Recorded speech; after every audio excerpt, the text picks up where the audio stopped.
Magandang tanghali mga kamigo ka-amiga. Sagot ko lang po to kay Jonathan.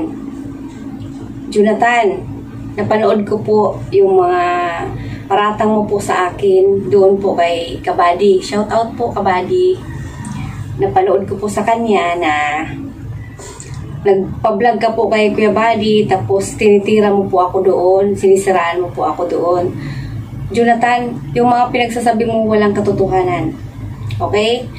Simula pa nung nakatira ka kay Mayra, lahat ng mga gamit, mga binibili sa yung grocery, bigas, alam mo ang ginagawa mo, binibinta mo. Kitang-kita sa mata ko. Alam mo Jonathan, nung bagong-bago ka lang doon kay Mayra, pinagbibinta mo doon sa may baba. Pinagbibili mo sardinas, mga ano-ano pa dyan, dilata. Anong klaseng dilata yan dyan? Mga sabon, pinagbibinta mo. Damit mo, pinagbibinta mo. Lahat-lahat, simula pa lang doon kay Mayra ka nakatira. Kilala ka na ng mga kapitbahay dito. Dito sa lugar natin na sinasabi mong teritoryo mo. Ngayon, nung napunta ka sa akin, Jonathan, December 24, gabi yun. Tapos, pasalamat ka, nagkaroon ako ng isang bakanti na tirahan. At ngayon, umupa kayo doon ng 24 ng gabi ng December. Tapos, umpisa pa lang doon ng bigay sa inyo ng mga nag-sponsor sa iyo nila ka-business. Family shoutout po, ka-business. Pinambibinta nyo na po. Hindi ko po yun alam. Pinagsasabi lang po ng mga tenant ko doon sa kabilang bahay ng mga kasamahan mo na pinag-aalukan mo sila ng bigas. Tapos, ngayon, pumunta ako doon kasi inaano ko kung totoo. Tapos yung pala, pagdating ko doon sa inyo, wala nang bigas, o diba? Nangangapa ka na naman. Binigay yun sa'yo yung bigas para may masaing kayo ni Nanay Marita. Binigyan kayo ng panggastos, binigyan kayo ng mga groceries para sa inyo ni Nanay Marita. Pero ang ginagawa mo, pinambibinta mo. Okay? Walang nag-utos sa'yo na, Jonathan, ibinta mo yan. Kundi ikaw mismo ang nagbinta sa mga pinambibigay sa'yo na mga bigay na ayuda sa'yo na para sa inyo, sa pagmamahal sa inyo ni Nanay Marita. Ngayon, Jonathan, ang paratang mo naman sa akin na pinalayas kita doon sa bahay. Hindi ako nagpapalayas ng tao. Kahit tanong mo sa mga tenant ko, hindi ako nagpapalayas at hindi ako nagpapaalis ng tenant ko. Kasi masama yun. Hindi namin ugali ng magpalayas ng upahan o nakitira sa bahay. Hindi po. Kasi may batas. Okay, Jonathan, may batas. Alam ko po kung anong batas. May batas po tayo, Jonathan, na sinusunod. Okay? Pero ang ginawa mo, umalis kayo na hindi ka nagpaalam simula nung tumira ka doon sa kabila ko pang bahay. Ang kinausap mo, Jonathan, yung tenant ko na si Lian Gonzales. Yung matagal ko ng tenant na 9 years mahigit na. Kasi yung mga nakatira sa bahay, matatagal po sila. Dahil alam po ang bawat siglo ng nangungupahan dahil hirap din sila sa buhay. At naiintindihan ko po sila, Jonathan, sa kanilang kalagayan at hindi ako nanggigipit ng tao. Halimbawa, wala kang maibigay, mga tenant ko, alam nila ugali ko. Mabait ako kasi marunong ako umintindi sa mga tao na walang-wala, gipit din sila ganon. At hindi ko sila pinupursigi. Okay? Ngayon, Jonathan, lumayas ka doon sa bahay na hindi ka nagpapaalam sa akin, kundi ang kinausap mo si Lian, yung tenant ko na 9 years mahigit sa akin ng upahan. Kinulit mo ng kinulit na aalis kayo sa bahay. Ang sabi ni Lian sa'yo, kausapin mo sa Tijini kung gusto nyong umalis. Okay? Walang nagpaalis sa'yo, Jonathan, doon sa kabilang bahay, kundi ikaw mismo ang umalis. At isa pa, yung mga gamit mo doon sa kabila, pinambibinta mo. Higaan, unan, mga damit, bigas, grocery, TV, tsaka yung higaan na na double dick. Binta mo yun, Jonathan, na hindi ko alam. Bininta mo yun, okay? Kasi kung nalaman ko yun, pwede kitang pigilan sa mga ginagawa mo dahil bigay yun sa inyo ng nagmamahal sponsor. Para din yun sa inyo ni nanay. Okay? Ngayon, Jonathan, lumayas kayo dun sa bahay, tas ako ang sinisisi mo na hindi kita pinapalayas. Okay? Kayo mismo ang umalis sa bahay. Dahil, ang totoo, kaya kayo lumayas dun sa bahay, dun sa may kabilang bahay ko, na maayos naman, malawak ang kalsada. Hindi naman mahirap papunta doon. Okay? Malawak, malaki. Kasi ngayon, tricycle eh. Doon sa may kabilang bahay na tinitirahan mo, di ba? May parkingan pa doon, malaki. Hindi doon mahirap, Jonathan. Palusot mo lang yan. Ngayon, Jonathan, ang ginagawa mo, bakit ka umalis sa bahay? Sasabihin ko umalis ka sa bahay dahil ang mga tenant ko doon sa kabilang bahay, hindi nyo kasundo. Okay? Tuwing bumababa yung mga bata, anong ginagawa ni nanay? Di ba? Nagsusumbong sa akin yung mga tenant ko doon na Ate Jenny, yung mga anak namin, yung anak ko, may pamalo kasi daw na dala. Pinampas, sabi ko naman, ay pagpasensyahan nyo na si nanay. Baka lang halimbawa, ano bang klaseng panghampas? Ang sabi nila, daw yung kahoy na medyo malaking kahoy. Masakit, umiiyak yung bata. Kaya ang ginawa ko, kinausap kita, Jonathan. Sabi ko sa'yo, Jonathan, si nanay wag mong bigyan ng kahoy kasi para hindi makapanghampas ng bata. Kasi pinatapon ko. Sumunod naman, siyempre, daanan yun doon bago sa second floor. Sa baba kayo Pag may dumaan doon na bata, pag halimbawa na malapit sa pinto kasi dito, tas gate sa kabila, pag naaabutan, kinukurot ni nanay. Sabi ko, hindi naman po pwedeng ganun. Kaya ang ginawa, napapaaway kayo dun sa mga tenant ko. Okay? Tapos ngayon, ang ginawa nyo, lumayas kayo dun sa bahay na hindi ko alam. Yun ang dahilan, Jonathan. Umalis kayo sa bahay na hindi ka nagpapaalam at hindi ko kayo pinaalis. Okay? Yun. Tapos, nang pumunta ako dun sa kabila, hinahanap ko doon ko, Jonathan, bakit kayo umalis? Sabi mo, mas maganda doon sa kalsada, ate, kasi walang makikialam. Pinabayaan kita.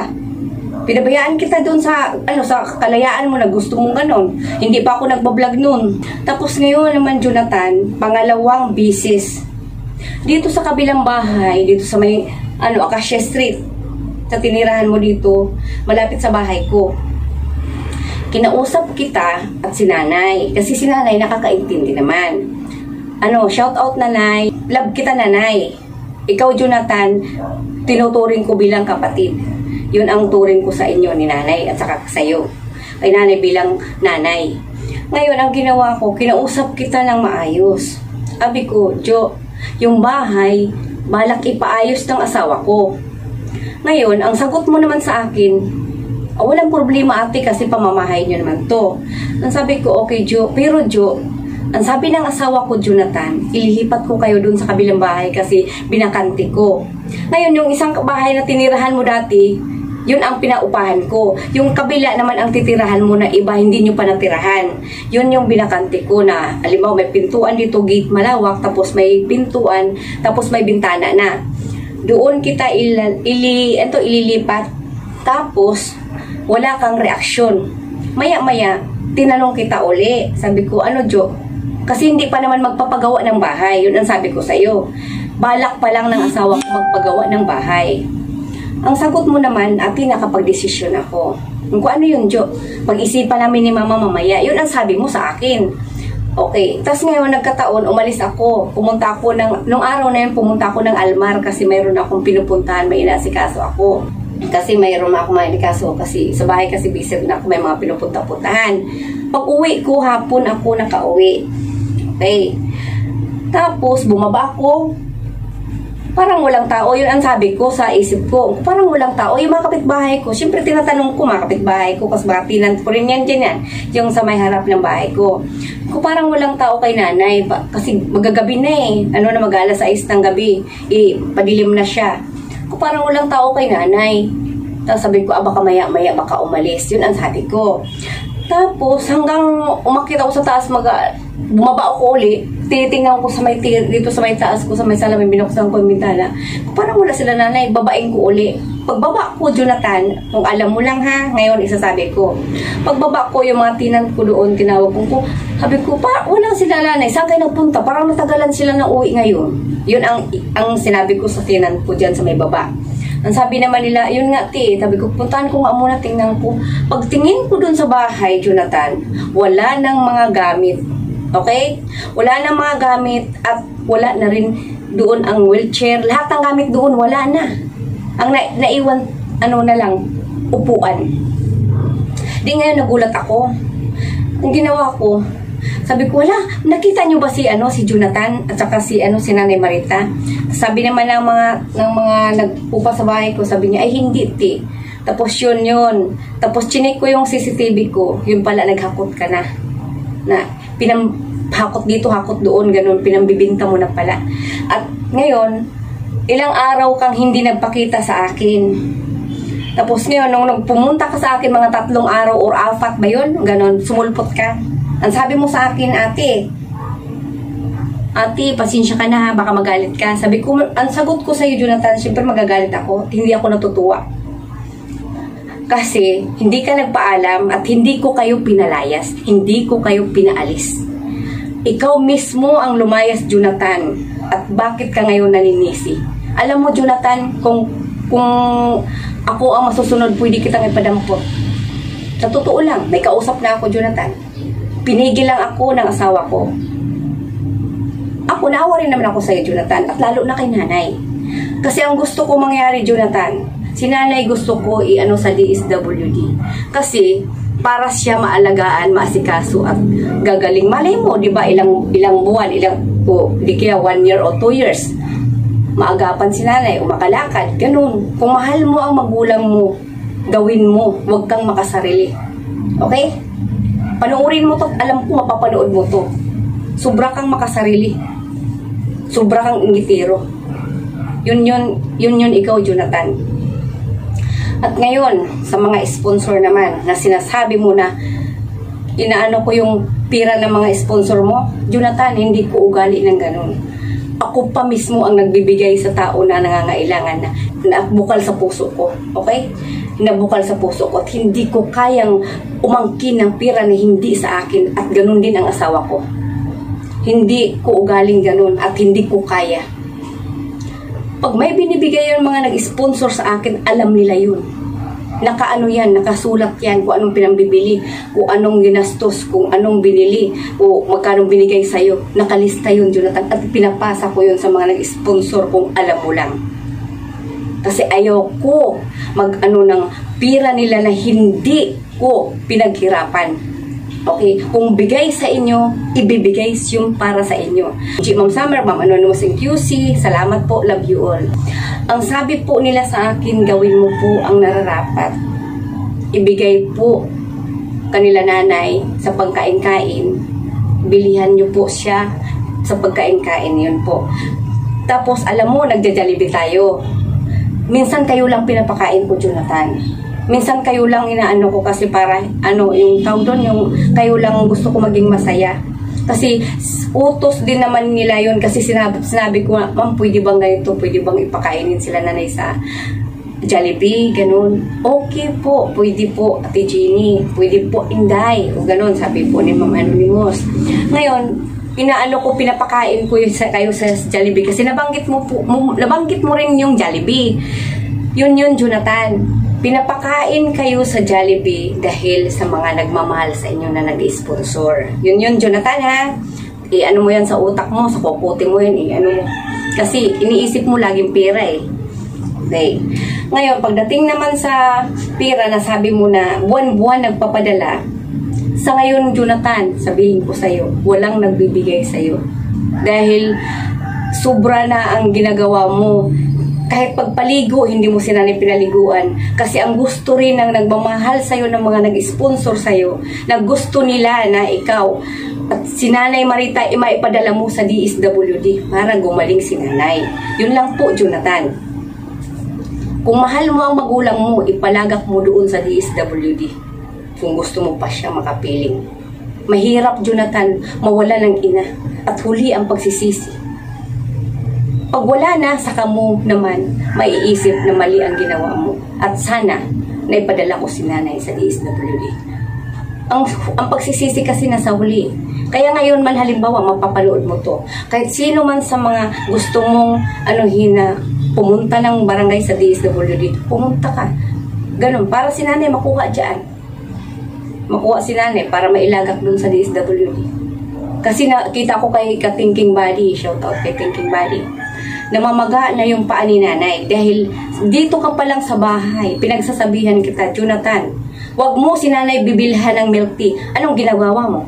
Gusto niya. Habi ko naman sa'yo, wag mong anuhin yung gusto niya, ikaw ang masusunod. Dahil ikaw ang anak.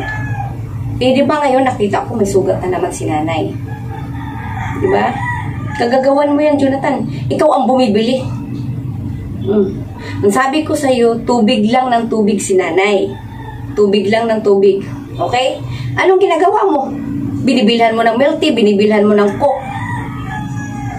Yun ang yun ang pag-uugali mo eh.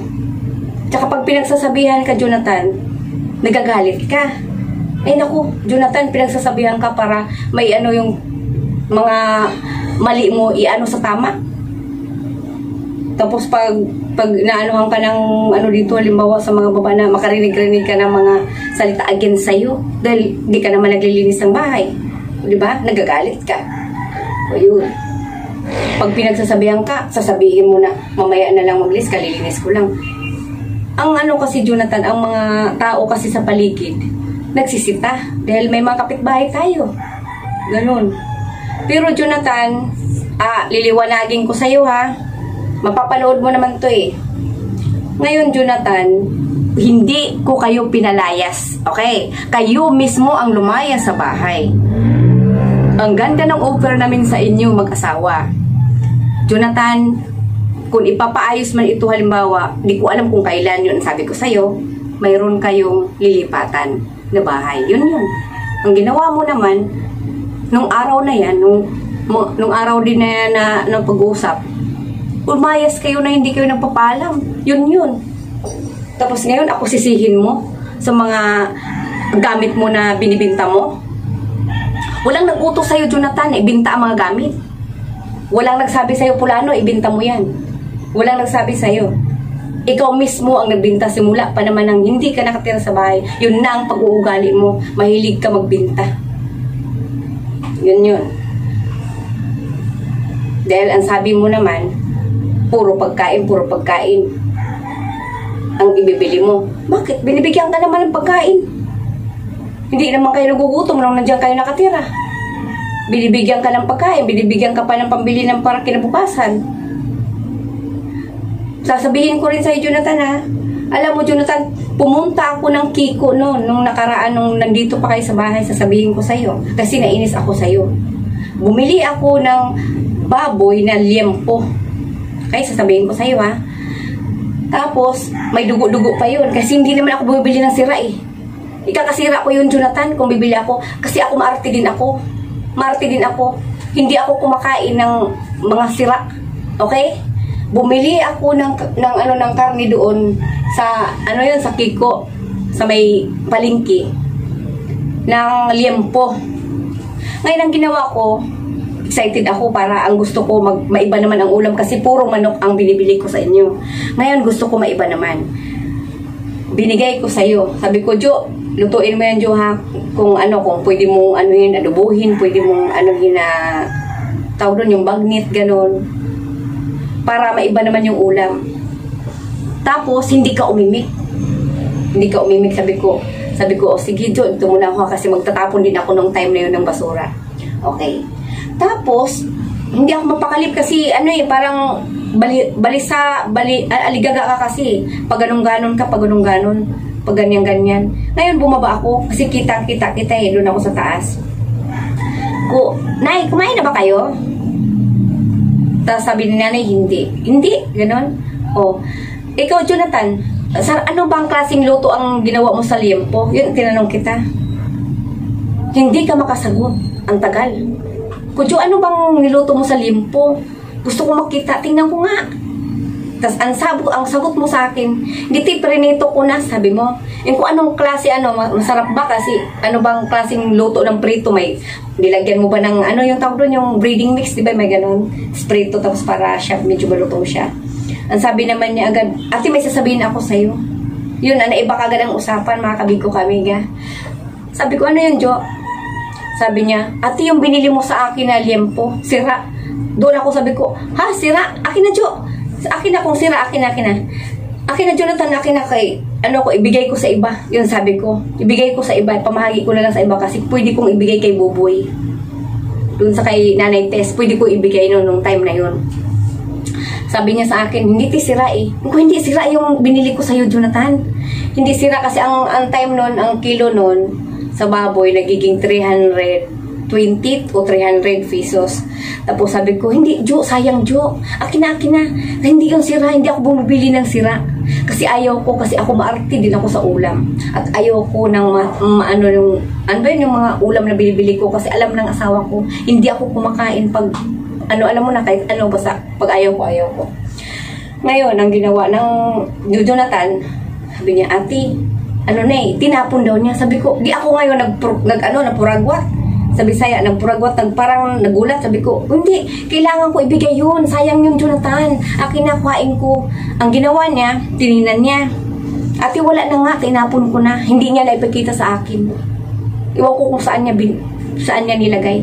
Yun yung time na yun na hinahanap ko sa kanya yung liempo at hindi niya sa akin ipinakita. Wala na daw, kay tinapon niya. Sabi ko, akin na, kung saan mo tinapon, kuhain ko para maipahimahagi ko sa iba. Pwede naman hugasan, pwedeng pakuluan ng tubig eh. Yun. Pero, wala siyang inabot sa akin kasi naitapon na daw niya. Yun. Simula doon, mga kamigo-kamiga, nagpigil ako sa kanya ng pagbibigay ng mga pagkain na lulutuin. Bumibili ako sa kanya sa may karinderya. Yun po yung mga mga nakaraan na mga ulam na mga luto na. Yun ang pinambibili ko sa kanila. Kasi sobra po niyang active. Kasi pag binibilihan pala po siya, pag binibigyan po, hindi rin po niya niluluto. Yun po ang mga ni Jonathan. Madami siyang mga kagaguhan na mga pinanggagawa. Ikaw, Jonathan, ayusin mo yung ginagawa mo, ha. Huwag mo akong subukan, Jonathan. Kaya kitang ipadampot kung gustuhin ko. Kasi may kausap na ako, Jonathan. Ura mismo pwede kang puntahan dyan. Naawa lang ako kay nanay. Sa totoo lang. Ulit ko pa na may makita ako na video na tungkol again sa akin, Jonathan. Mismo ako ang pupunta sa may kasama ako. Tandaan mo yan, ha? Tandaan mo yan, wag mo umulit ka pa. Kasi once na umulit ka pa na ganyan sa mga kagagawaan mo, gusto ko itigil mo yung mga kahibangan mo. Gusto ko magbago ka. Yun ang gusto ko mangyari. Magbago ka at si nanay, pumayag ka na si nanay ipadala sa DSWD kung mahal mo si nanay. Huwag mong pairalin ang pagkaingitiro mo. Makasarili kang tao. Yun yung ko, Jonathan, ha. Baguhin mo ang pag-uugali mo. Huwag kang isip ng isip na mga iniisip mo mga mali. Isip mo pira. Wala akong pirang hawak nga against na nandito mga pira na binigay ng sponsor. Wala, Jonathan. Kasi kung mayroon, iabot ko sa'yo. Iabot ko sa'yo, Jonathan. Yun, Jonathan, ha. Kung gusto mo magbago ka, ngayon pa lang, umpisahan mo na.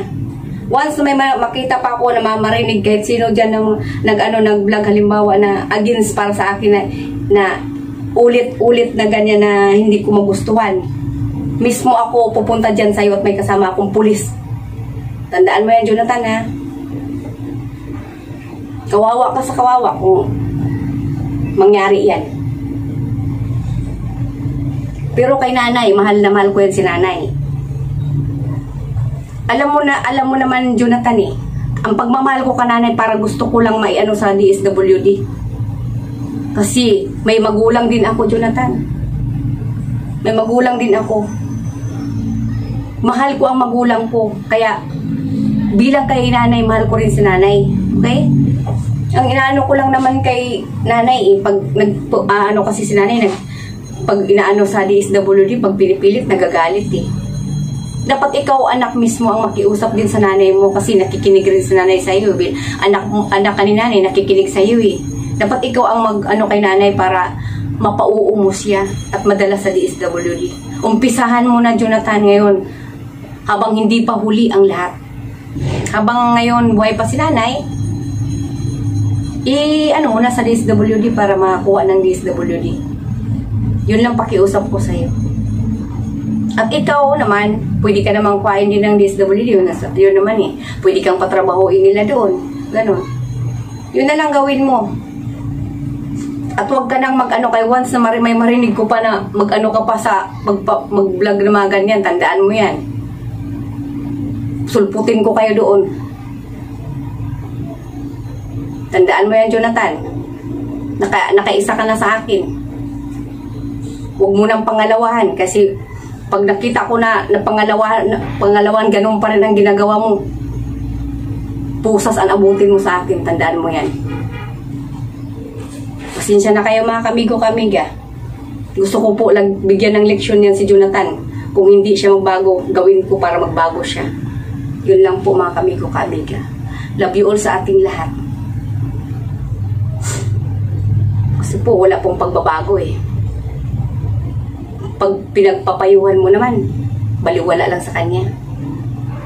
Para rin naman yan sa kanila eh, ni nanay. Kasi, naanuhan ko rin kasi mga kamigo ka-amiga eh. Ang hirap talaga na pag nasa kalsada ka nakatira, ang hirap talaga. Ramdam ko yun. Hirap talaga mga kamigo ka-amiga. Kasi pag ako nga lumalabas eh, halimbawa pag lumalabas doon, sobrang init. Tapos, nandun sila sa kalsada. Diba?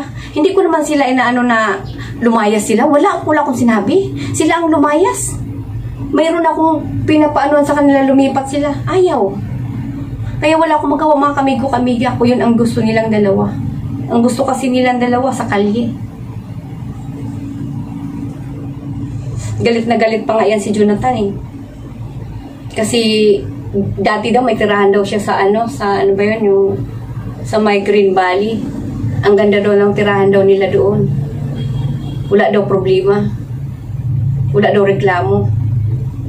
Ngayon, Jonathan, wala palang reklamo, di bumalik kayo doon. Kung saan ka dati na nakatira sa Green Valley, doon ka, bumalik ka, pwede ka naman bumalik doon eh. Para hindi ka na maka ano sa mga ano dito kasi yung mga katulad sa may mga dyan sa may kabila, sa mga tricyclean. Kasi kilala ako dyan. Yan, si Ate Gay, nagkwento rin sa akin. Si Gay, nagkwento sa akin si Gay na Ate Jeannie, yung may-ari ng karinderya. Sabi sa akin, Ate Jeannie, ano yung Gay? Binigyan si nanay ng pagkain sa tricycle driver. Ano yung gitapos? Sabi naman agad, tinapon ba naman Ate Jeannie? Sabi ko, hala, syempre, ramdam ko yun. Pinaghirapan ng tricycle driver yun eh. Para lang siya magkapira, pinaghirapan niya. Biruin mo yan, napakainit ng panahon. Minsan nauulanan sila para lang sila magkaroon ng pira sa pampasada nila. Tapos binigyan ka ng pagkain galing sa pawis nila yun. Pinagpaguran. Binigyan kayo dahil sa pagmamahal sa inyo. Dahil mahal kayo, di kayo matiis, nakita kayong ganyan. Tapos ang gagawin, itatapon. Kaya sabi ko naman, hirap ng sitwasyon na ganyan. Kayo nang ang binibigyan, tinatapon nyo pa. Tapos pag binibigyan kayo ng barya-barya, galit pa kayo. Gusto nyo buo-buo pira. Patuto ka, Jonathan. Malakas ang katawan mo, pwede ka magtrabaho. Nabi ko naman sa'yo, nung umpisa pa lang eh, mangalakal ka. Nung dito ka pa lang sa bahay nakatira. Anong ginawa mo? Hindi mo naman sinusunod. Puro ka sabi, oo. Hindi ka madiskarting tao. Okay? Yun lang, Jonathan. Gusto mong magbago ka, magsikap ka, magbanat ka ng buto. Yun lang. Mahalin mo magulang mo. Padala mo na sa DSWD si nanay. Yun lang, maging masaya na ako. At ikaw rin, Jonathan, para magbago ka na rin, magtrabaho ka. Yun lang. Pasensya na kayo mga kamigo kamiga. Love you all sa ating lahat. Love you all sa ating lahat mga kamigo kamiga.